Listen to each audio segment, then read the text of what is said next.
নমস্কার। সংগ্রামী যৌথ মঞ্চের পক্ষ থেকে আগামী কালকের যে শুনানি, সেই শুনানির উপলক্ষে আমরা এখন সুপ্রিম কোর্টে এসেছি। আমার সাথে এসেছে ইন্দ্রজিৎ মণ্ডল।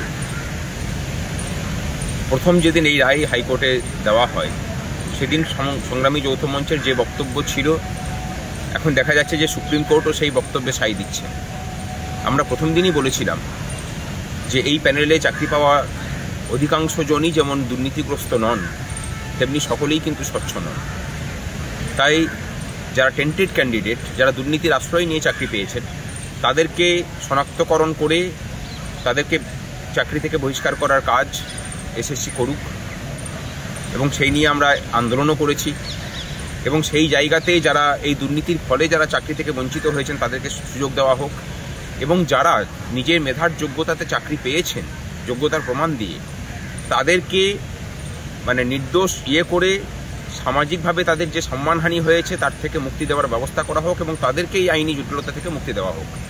আমাদের যে মামলা আছে, সেই মামলাতেও আমাদের এই বক্তব্যই থাকবে। আমরা চাই না যে পুরো প্যানেলের সবাই যে যোগ্য সে কথা বলতে, কিন্তু যেখানে সিবিআই এবং এসএসসি সিবিআই সুনির্দিষ্টভাবে যাদের বিরুদ্ধে তথ্য প্রমাণ জোগাড় করে দোষী বলে সাব্যস্ত করেছেন, তাদের বিরুদ্ধে আমরা চাইব যে সুপ্রিম কোর্টও ব্যবস্থা নিক।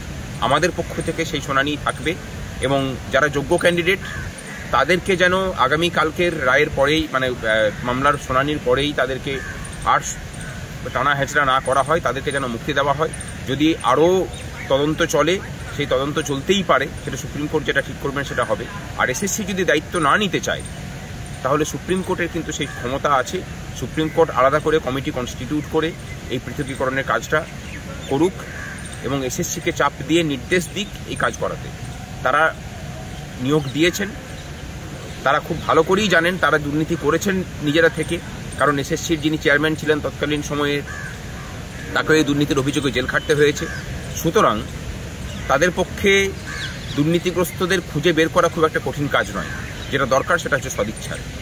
এবং এই জায়গাতে আমার মনে হয় যে যারা যোগ্য ক্যান্ডিডেট আছেন, তাদের সমস্ত কিছু ভুলে এক জায়গায় এসে এসএসসির উপর চাপ বজায় রাখারও প্রয়োজন আছে।